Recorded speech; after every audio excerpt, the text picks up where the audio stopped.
There's some good news coming out of the country's main gateway. That story coming up. And 1 week left before the summer of thunder pounds the pavement here in the Bahamas. This is The Bahamas Tonight, the weekend edition. Now in HD.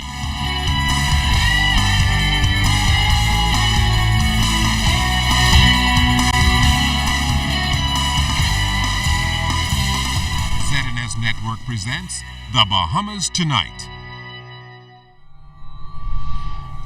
This portion of the news brought to you by BTC Every Day.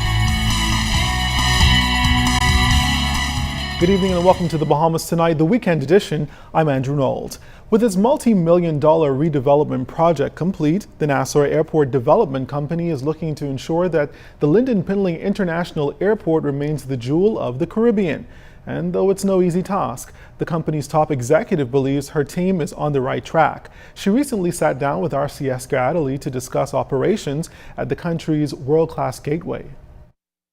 Since construction ended late last year, the Nassau Airport Development Company is now responsible for operating and maintaining Lynden Pinley International Airport's 3 new terminals. NAD CEO Vernice Joaquin noted that operations are costly. Its annual expenditure budget is $25.5 million and includes wages, benefits, materials, supplies, and service contracts. The U.S. terminal, for example, has already been open for more than 3 years, if you can believe that. And so you're talking about warranties that have expired in large part. So we have to have service contracts in order to maintain all of this sensitive and sophisticated equipment in good working condition. With hefty operational costs and no subsidies from the government, Joaquin stressed the importance of NAD being able to generate its own revenue. We have commercial tenants who pay us leases. We have concessions that obviously generate revenue from the sale of products and services, and we get a percentage of that revenue. We have the most significant source of revenue, which is our passenger facility charge. In addition to those expenses, NAD borrowed over $450 million to construct the new terminals.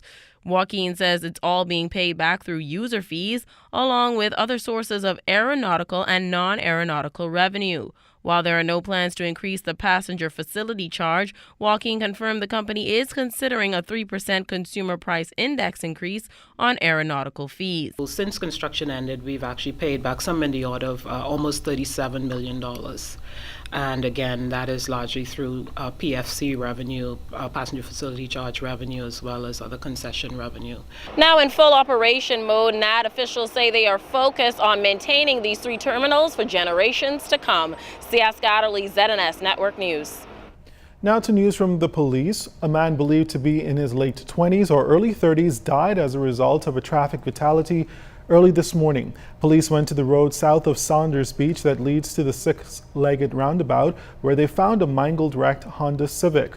Police Press Liaison Officer Superintendent Stephen Dean confirmed the vehicle hit a utility pole and careened a few feet along a cliff before crashing.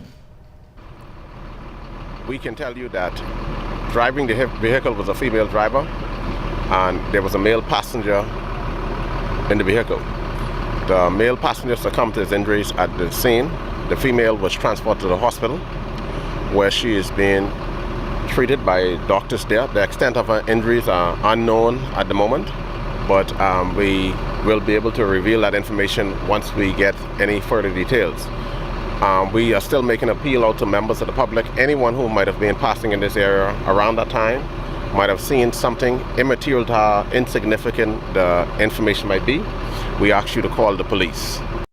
Officer in charge of the Police Traffic Division, Assistant Superintendent Craig Stubbs, reported that the victim, who was identified by sources on the scene as Andy Wallace, was found inside the vehicle and pronounced dead by medical personnel, while the female driver is detained in hospital. Stubbs said, though, it was too early in the investigation to say if speed was a factor. At this time, we are still investigating to determine what initially caused the accident, whether it was driver's error, speed. We're still trying to determine that. And in the coming days, with the investigation, the evidence we've collected, our measurements, it will determine what caused and what vehicle was speeding, whether it was speeding at the time or was his driver's error.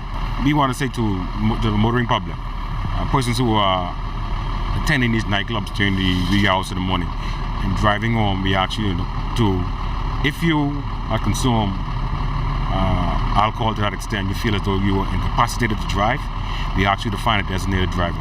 We ask if you go in groups, have one person as a designated driver to commute back to your residence.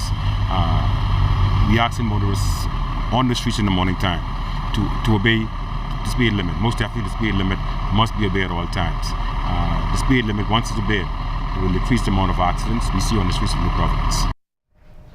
Detectives now investigating a third murder this weekend. Police confirmed to us that a 35-year-old man of Pinewood Gardens was walking to his vehicle from a nightclub on Apple and Preach Streets shortly after 3 o'clock this morning when a man, reportedly armed with a handgun, shot him several times before fleeing on foot.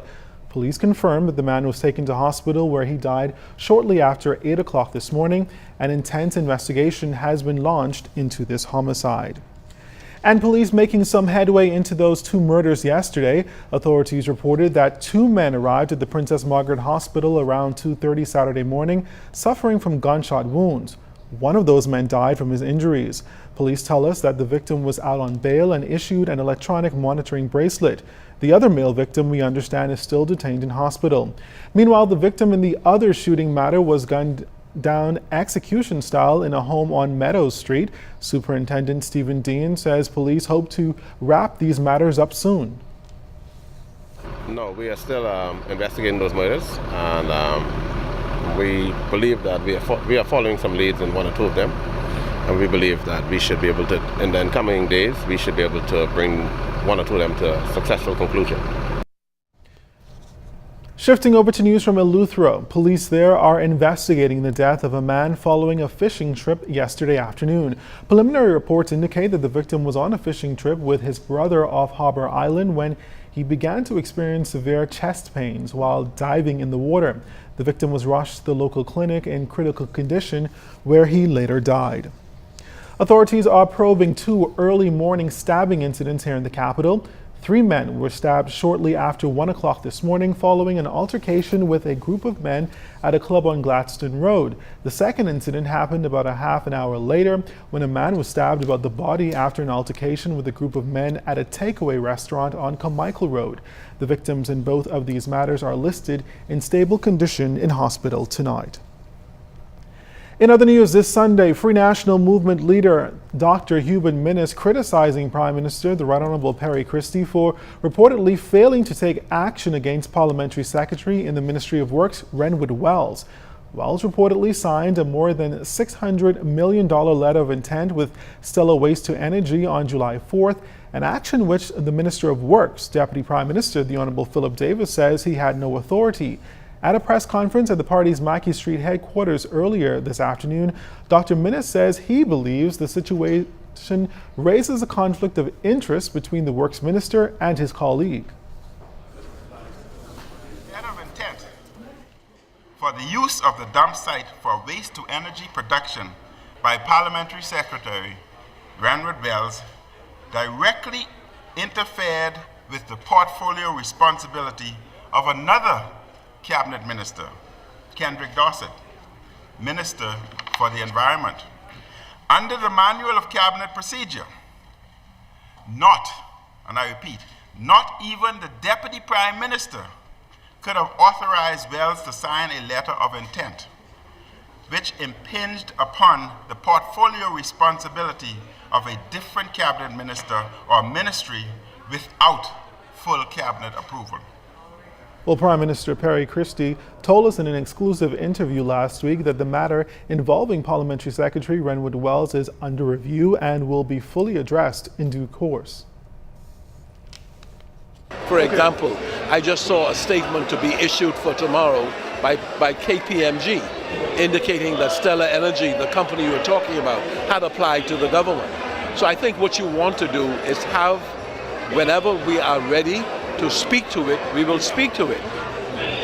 As Prime Minister, I will speak to it. I'm sure the Deputy Prime Minister who has the ministry in which Renwood works, will speak to it, and Mr. Wells himself will speak to it. Well, still to come, the tourism minister receives an international award. That story and more when the Weekend Edition continues.